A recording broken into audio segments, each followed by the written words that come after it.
తిరుమల ఆలయంలో మరమ్మతులు చేస్తున్నప్పుడు ధ్వజస్తంభానికి బంగారు రేకులు విప్పి శుద్ధి చేసే క్రమంలో చూస్తే ఆ టేకు చెట్టు మొత్తం పుచ్చిపోయి ఉంటుంది. కేవలం బంగారు ప్లేట్ల ఆధారంతో మాత్రం నిలబడి ఉంటుంది. అది కూడా త్వరలో కూలిపోయే పరిస్థితిలో ఉంటుంది. అప్పుడు ఏఈగా ఉన్న వెంకటరామయ్య గారికి ఏం చేయాలో అర్థం కాలేదు. పదవీ గడువు కూడా త్వరలో ముగుస్తుంది. కానీ ఈ లోపలే సమస్యను పరిష్కరించాలని నిర్ణయించుకుంటారు అప్పటి చైర్మన్ నాగిరెడ్డి గారు, వెంకటరామయ్య గారు. 75 అడుగుల టేకు చెట్టు ఎక్కడ దొరుకుతుంది? విచారిస్తే కర్ణాటక దండేలి అడవుల్లో ఉన్నాయని తెలుస్తుంది. 6 చెట్లను నిర్ణయించుకొని 16 చక్రాల ట్రాలీ చెట్లతో బయలుదేరుతుంది అలిపిరికి. మొత్తానికి అలిపిరి చేరుకుంటుంది. 430 కిలోమీటర్లు ప్రయాణించిన ఒక ఎత్తు అయితే అలిపిరి నుంచి కొండపైకి రావడం ఒక ఎత్తు కదా.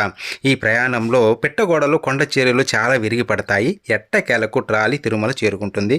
అందరూ చేతులు జోడించి స్వామివారికి నమస్కరించుకుంటారు. అప్పుడు నాగిరెడ్డి గారు ఒక కవర్ ఏఈ వెంకటరామయ్య చేతిలో పెడతారు. 7 ఏళ్లుగా ఎదురు చూస్తున్న ప్రమోషన్ అది. వెంకటరామయ్య కళ్ళలో నీళ్లు ఆగలేదు.